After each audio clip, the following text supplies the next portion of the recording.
Livro de Atos, capítulo 16, Paulo está na sua segunda viagem missionária, está iniciando, e uma experiência marcante acontece na vida do apóstolo, aqui no capítulo 16, capítulo 15. Paulo tinha o desejo de ir pregar o evangelho na Ásia. Ele já havia feito todo um propósito, já havia determinado em seu coração que ele iria para a Ásia para pregar o evangelho naquela província.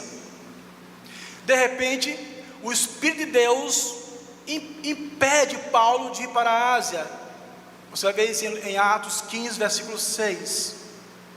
O Espírito Santo de Deus impeliu Paulo de pregar naquela região da Ásia.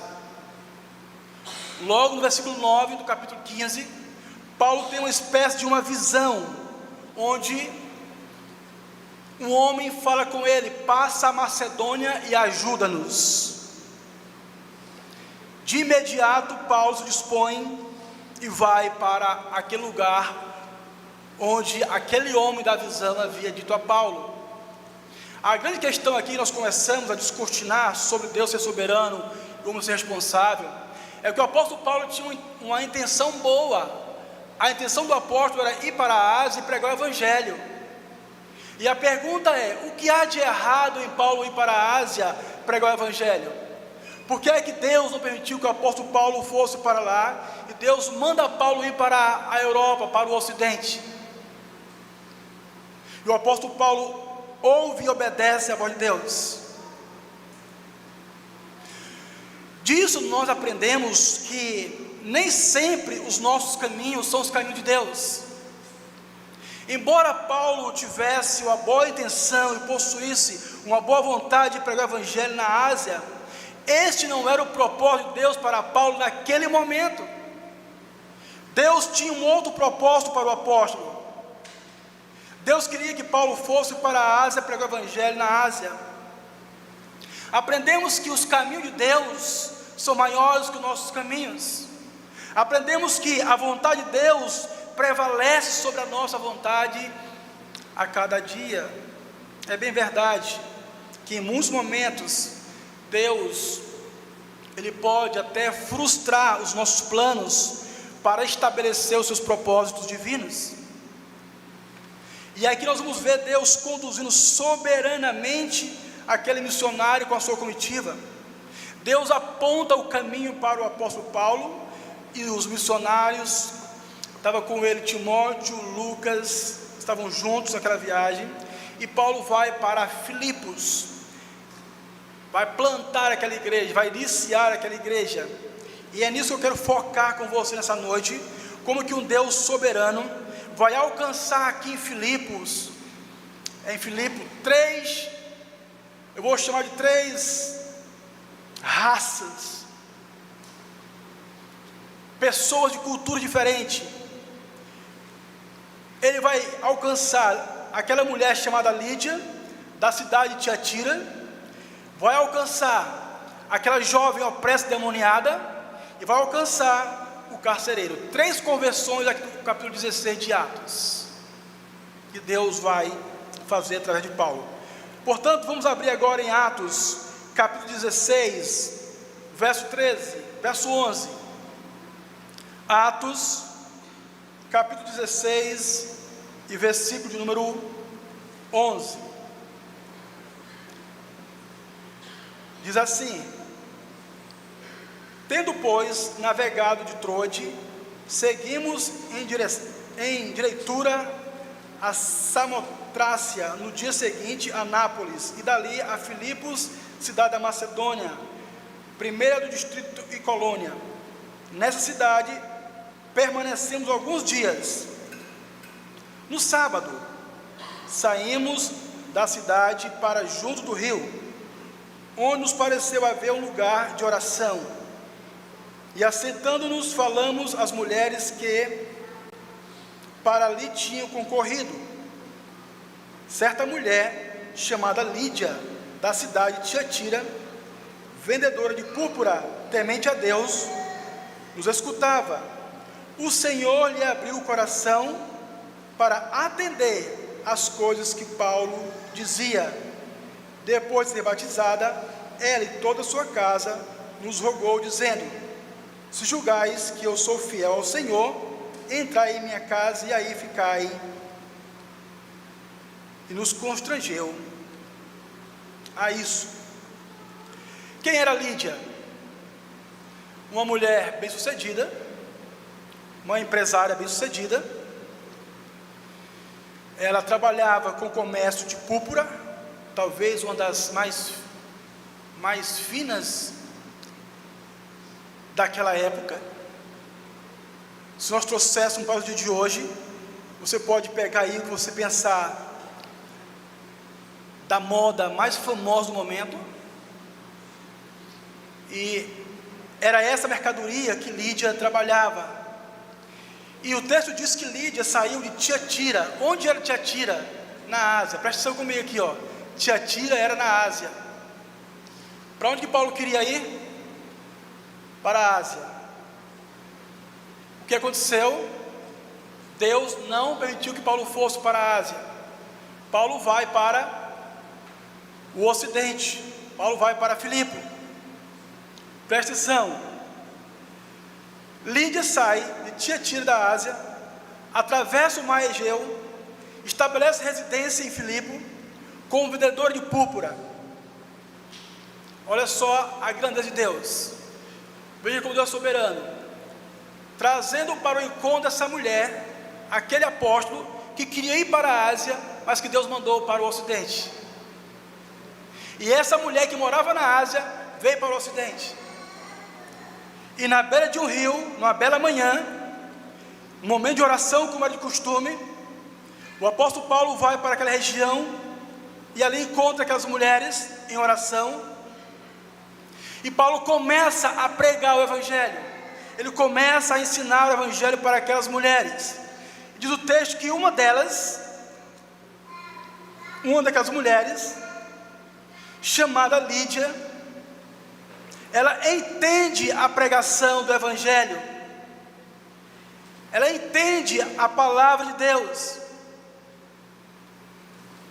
Apesar de o texto bíblico dizer assim, que Lídia era temente a Deus, no verso 14, ela era temente a Deus, mas Lídia não era crente.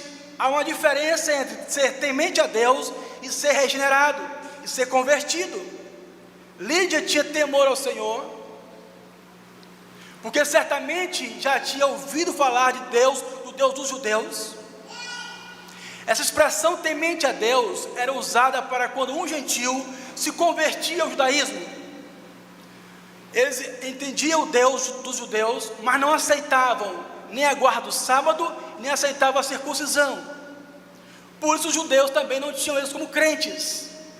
Portanto, o texto diz que aquela mulher, apesar de ser temente a Deus, já estava orando a Deus, mas não era convertida a Jesus Cristo.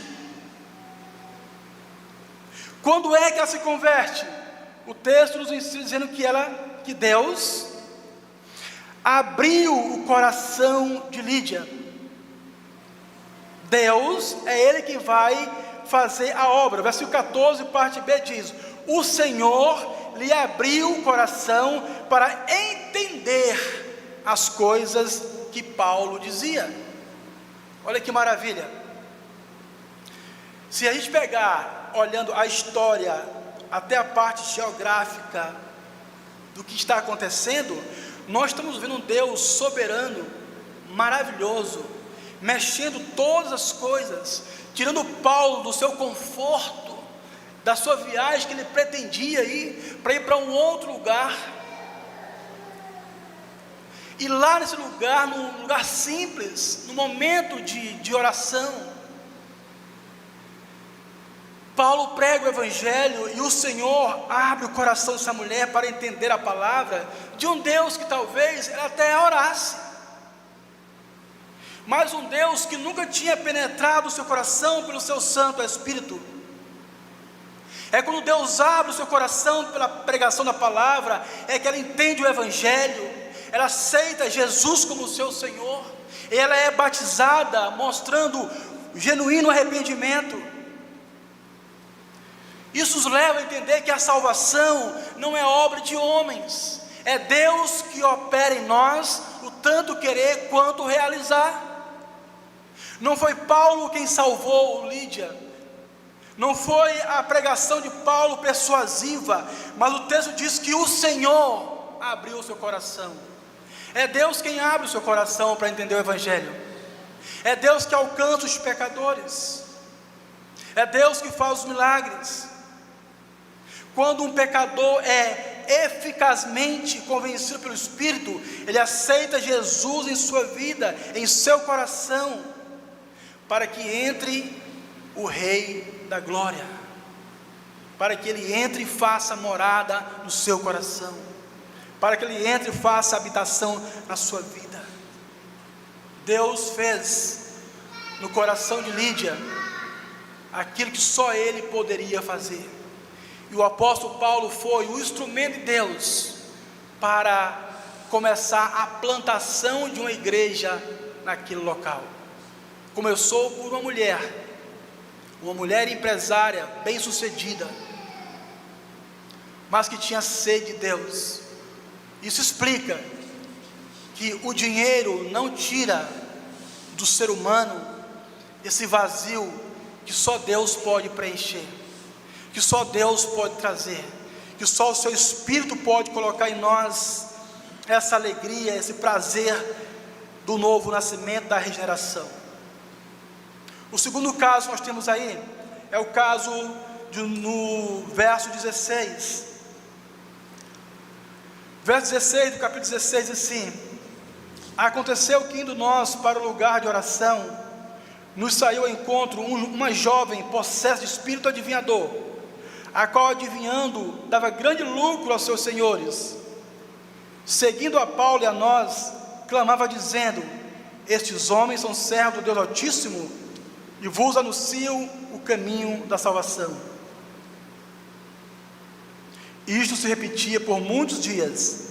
Então Paulo se indignou, voltando-se disse ao Espírito: em nome de Jesus eu te mando, retira-te dela.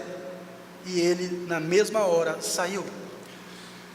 Agora aqui nós estamos em outro contexto. O primeiro contexto pode parecer simples, porque as pessoas estavam no momento de oração.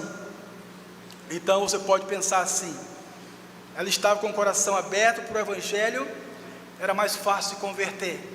Nesse caso aqui não, esse caso aqui é bem mais complicado.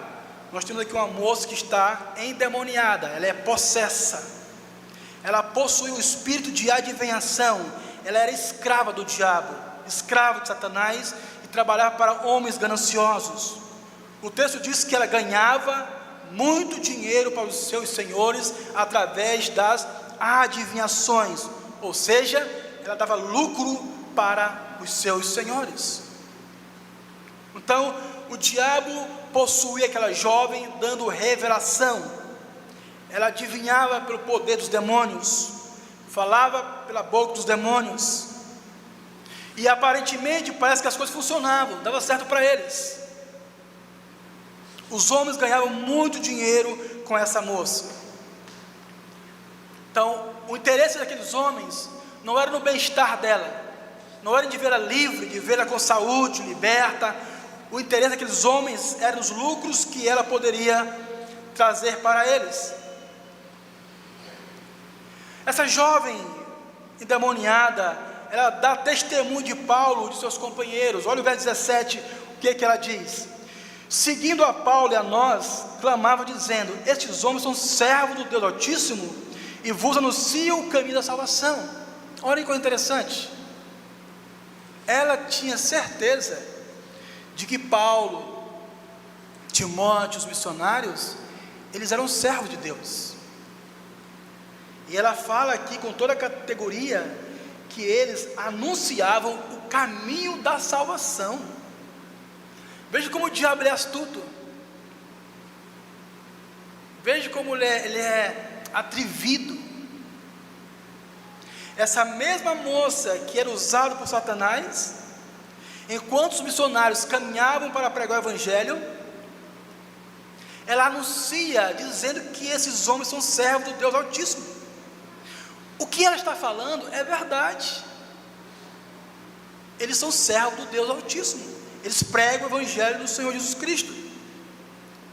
Eles estão ali porque foram enviados por Deus para pregar a palavra e libertar as pessoas. Mas o que mais me chama a atenção nessa parte aqui é que Paulo não aceita essa descrição dela. O apóstolo Paulo, ele não vai aceitar. Parece que Paulo entendia que na fala dela havia um perigo para a sociedade. É como se ela fosse confundir a cabeça das pessoas. A mesma pessoa que é usada pelos demônios está falando agora em nome de Deus. E Paulo vai corrigir essa mulher. Verso 18: isso se repetia por muitos dias. Olha o que Paulo faz agora. Então Paulo, já indignado ou com raiva, ou bravo com ela, voltando-se, disse ao Espírito: em nome de Jesus Cristo eu te mando, retira-te dela. E ela na mesma hora saiu. Meus irmãos, que coisa interessante. Havia um grande perigo aqui dessa moça colocar o evangelho em dúvida, porque ela fala de demônios, do ocultismo e fala do evangelho. Poderia confundir as pessoas mais simples. Vamos supor que uma pessoa que não conhece o evangelho visse essa moça falando agora que Paulo e os demais missionários são pessoas de Deus, que pregam o evangelho. Mas algum instante atrás, essas mesmas pessoas viram ela falando em nome de demônios, se adivinhando. Para quem não conhece as escrituras, para quem não tem maturidade, para uma pessoa simples, como que fica a cabeça dessa pessoa? Aí Paulo diz: olha, não, está errado. Satanás não vai confundir a mente das pessoas onde eu vou pregar o evangelho. Eu vou ademoestar e vou expulsar o demônio dessa jovem. Se fosse o dia de hoje, em algumas igrejas iriam entrevistá-la, iria pegar o microfone, conversar com ela, fazer um showman, entrevistá-la, bater no peito que ele é um grande homem de Deus, que ele é um grande apóstolo, chamar os holofotes para si, a mídia para si, ser a estrela do momento e fazer propaganda. Paulo entende que Satanás é astuto e perigoso e não brinca. Satanás não brinca quando se trata do evangelho. Se tem uma coisa que ele faz bem e tenta todo o tempo fazer, é confundir as pessoas, é tirar as pessoas do caminho do Senhor, é levá-las para longe de Deus. Paulo sabiamente entende isso, e ele diz: em nome de Jesus, largue, retira-te dela. E diz o texto bíblico que na mesma hora aquela moça foi liberta. É isso que faz o evangelho. É isso que faz o evangelho. Ele tem poder para libertar. Você pode pensar assim: lá com Lídia foi fácil, porque Lídia já estava orando mesmo, Lídia já estava acostumada com ouvir sobre Deus. Mas e aqui nesse contexto agora? E nesse aqui, que era uma endemoniada, presa a Satanás há anos, dando lucro aos seus senhores? Isso mostra mais uma vez que Deus tem poder para libertar qualquer pessoa da escravidão do pecado, das garras de Satanás. Não há impossível para Deus. Não há nada que limite o poder de Deus. Não há nada que limite a soberania de Deus. Quando nós falamos de soberania, nós estamos falando, afirmando que há um único Deus, com todo o poder, toda a glória, capaz de fazer o impossível acontecer. O terceiro caso, vamos ver aí, do verso 22 de Atos 16.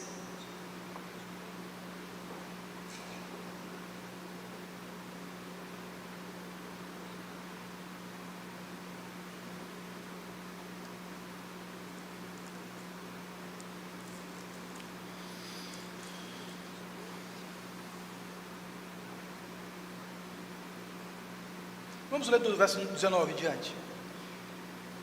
Vendo os seus senhores que se lhes fizera a esperança dos lucros, arrancando em Paulo e Silas, os arrastaram para a praça, à presença das autoridades.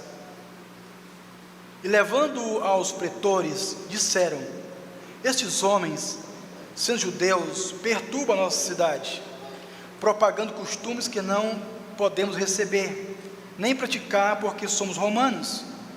Levantou-se a multidão unida contra eles, e os pretores, rasgando-lhes as vestes, mandaram açoitá-los com varas. Depois de lhes darem muitos açoites, os lançaram no cárcere, ordenando aos carcereiros que os guardassem com toda segurança. Esse, recebendo tal ordem, levou-os para o cárcere interior e lhes prendeu os pés no tronco. Por volta da meia-noite, Paulo e Silas oravam e cantavam louvores a Deus, e os demais companheiros de prisão escutavam. De repente sobreveio o tamanho terremoto que sacudiu os alicerces da prisão, abrindo-se todas as portas e soltaram as cadeias de todos. O carcereiro despertou-se do sono e, vendo abertas as portas do cárcere, puxando a espada, ia suicidar-se, supondo que os presos tivessem fugido. Mas Paulo bradou em alta voz: não te faça nenhum mal, que todos estamos aqui, estamos. Então o carcereiro, tendo pedido uma luz, entrou precipitadamente, trêmulo, prostrou diante de Paulo e de Silas. Depois, trazendo-os para fora, disse: senhores, que devo fazer para que seja salvo? Responderam-lhe: crê no Senhor Jesus, será salvo tu e tua casa. E lhe pregaram a palavra de Deus e todos a sua casa. Naquela mesma hora da noite, cuidando deles, lavou-lhe os vergões da açoite. A seguir foi ele batizado e todos os seus. O terceiro episódio que nós temos aqui é bem interessante, porque continua o anterior. Quando Paulo expulsou o demônio daquela moça que tinha um espírito imundo, ela não consegue mais agora fazer adivinhações, sendo usada por Satanás. Ela não consegue dar lucro para os seus senhores mais. O que acontece? A fonte de renda deles acabou. Então suscitou uma ira contra Paulo. Paulo, Timóteo são responsáveis por nós estarmos indo à falência, por nós não termos mais a moça que dava dinheiro para a gente. Então eles inventaram uma conversa fiada, uma mentira contra Paulo, dizendo que eles estavam ensinando a religião que Roma não aprovava, que era contra os preceitos de Roma. E com isso, o que fizeram? Arrastaram Paulo e Silas para a praça, tiraram as suas vestes e espancaram com vara. E essa surra que davam era aquela surra que o couro vinha junto, e que o sangue corria no corpo, jorrava no corpo, marcado pelos golpes violentos. Depois que açoitaram Paulo e Silas, que bateram, que machucaram bastante, eles vão colocá-los agora na prisão. Isso é algo interessante para nós perguntarmos assim: como que um Deus soberano chama alguém para a obra missionária, chama seus filhos para pregar o Evangelho e permite passar por isso?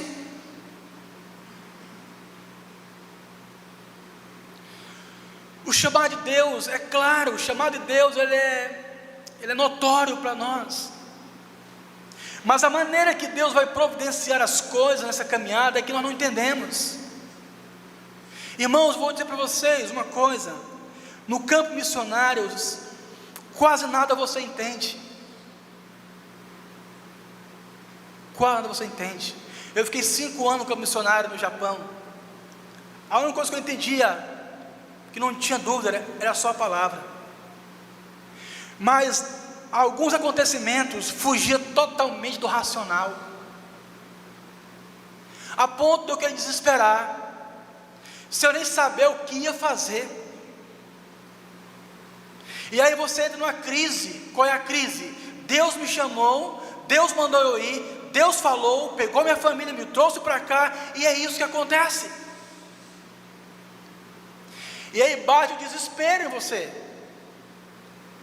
O que te assegura, o que te mantém firme, alicerçado, é o conhecimento que tu tens do Deus que tu serve, que Ele é um Deus todo-poderoso, que Ele é um Deus bondoso, e muitas vezes a providência de Deus, ela é carrancuda, ela é dolorosa, como já dizia William Cowper, por trás de uma providência carrancuda, Deus esconde um sorriso.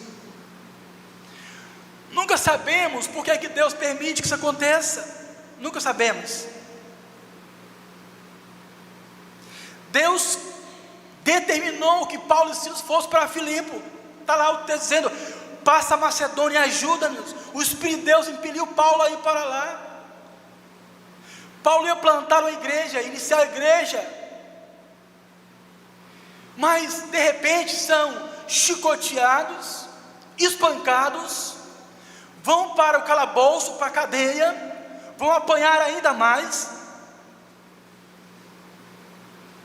Mas o que nós temos que entender é que Deus é soberano, e em Deus sendo soberano, a cadeia não pode frustrar os propósitos de Deus.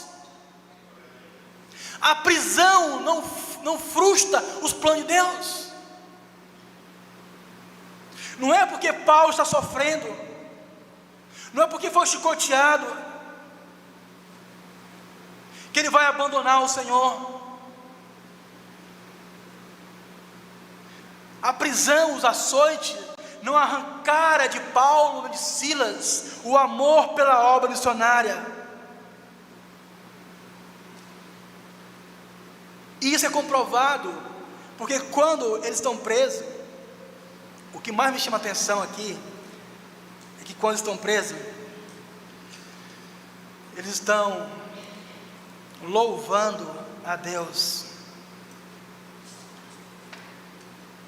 Olha o verso 25 aí, por favor, do capítulo 16. Estão presos, por volta da meia-noite, Paulo e Silas oravam e cantavam louvores a Deus, e os demais companheiros da prisão escutavam. Enquanto os missionários estão presos, eles oram e louvam a Deus. Mas estão cantando, estão orando a Deus, não é porque tudo está bem, não é porque tudo está tranquilo, não é porque as coisas estão favoráveis, as circunstâncias são favoráveis a eles, não. Mas é a convicção do missionário de que Deus soberano está no controle das coisas. O que faz Paulo e Silas cantar na prisão, louvar a Deus? E eu digo para vocês que, humanamente falando, eles até poderiam ter temor no coração, mas confiando em Deus e crendo no Deus que eles servem, o Deus que os vocacionou para aquela tarefa, Paulo e Silas tinham a profunda convicção que Deus não iria jamais abandoná-los. Ao contrário, o sofrimento de Paulo e Silas foi instrumento para que eles pudessem honrar e glorificar e testemunhar de Deus. Muitas vezes, Deus vai permitir nós passarmos situações, e esperando que nós, como seus filhos, glorifiquemos a Ele, adoremos a Ele, reconhecemos a sua grandeza. Perceba que Paulo e Silas não estão murmurando, não estão praguejando, não estão falando mal, eles oram e cantam a Deus. Eles oram e louvam a Deus. E enquanto eles cantam e oram, os prisioneiros estão ouvindo o evangelho sendo pregado dentro da cadeia. É isso que Deus quer que a gente entenda, dessa beleza do evangelho, da salvação. Então, a pergunta para você é: se você está sofrendo essa noite, se você está passando uma situação de angústia, de dor, de desespero, de frustração, de desamparo dos homens, o Senhor te convida a louvá-lo, a cantar louvores a Ele. Tem uma canção que diz: está sofrendo, louve, está chorando, louve, não importa, louve, meu louvor invade o céu. Sabe, tem horas nas nossas vidas que o que nos resta diante das circunstâncias adversas é louvar a Deus, é cantar ao Senhor, dizer: Senhor, obrigado por tudo, obrigado porque em meio a tantas situações difíceis eu posso ter a certeza que o Senhor continua governando todas as coisas, e todas as coisas cooperam para o bem daqueles que amam a Deus, que são chamados segundo o seu decreto. Então percebam nesses três casos: Lídia, a moça endemoniada e o carcereiro. As três conversões são culturas diferentes, raça diferente, mas o único Deus agindo para alcançar a todos, o mesmo Deus. A igreja de Filipe, ela era multicultural e multirracial. Já foi fundada assim, Paulo já plantou essa igreja assim, com a ex-demoniada, com a empresária e com o carcereiro, e assim começou a igreja de Filipe. Veja como Deus, é que para Deus não há acepção de pessoas, Ele ama, e Ele escolhe, Ele salva quem Ele quer. E se nós olharmos para todos os casos de forma específica, nós vamos entender que o Evangelho chegou a essas pessoas pela graça soberana de Deus. É Deus que vai abrir o coração de Lídia, é em nome de Jesus que o demônio é expulso daquela moça, e é em nome de Jesus que o carcereiro crê e é batizado. Tudo é em nome de Jesus, porque dele, por meio dele e para ele são todas as coisas. Glória, pois, a Ele eternamente. Amém. Amém. Nosso Deus é um Deus maravilhoso. Eu quero concluir. Esses três casos nos apresenta que a igreja, na parte que lhe compete, que é a pregação do Evangelho, Deus conta conosco, Deus conta com você, Deus conta com cada um de nós na divulgação da sua palavra.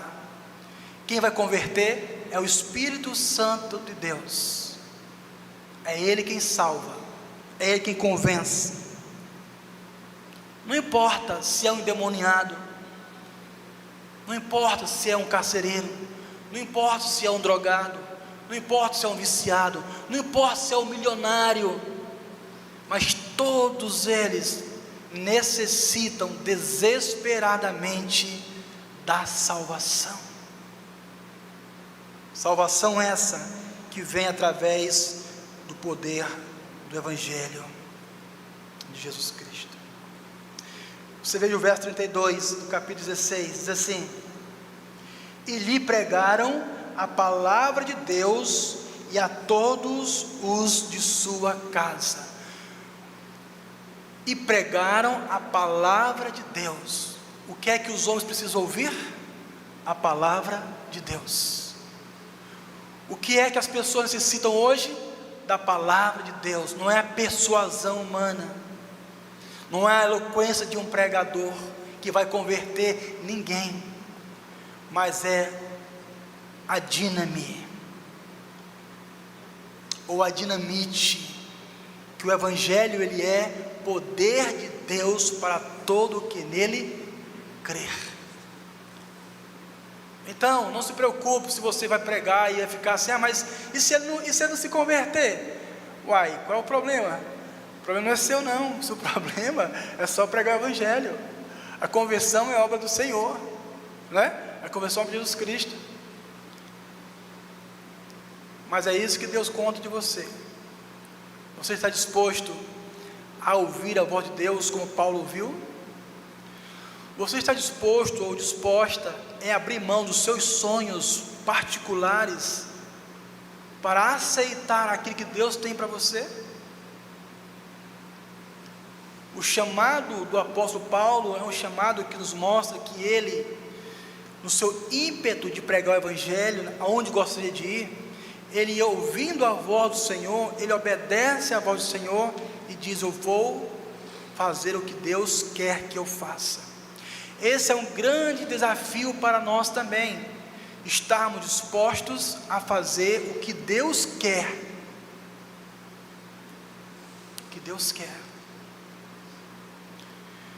Que Deus abençoe, que Deus fortaleça e faça tudo com amor, para a glória de Deus, porque em último caso, toda honra e toda glória deve ser dada somente a Ele. Amém.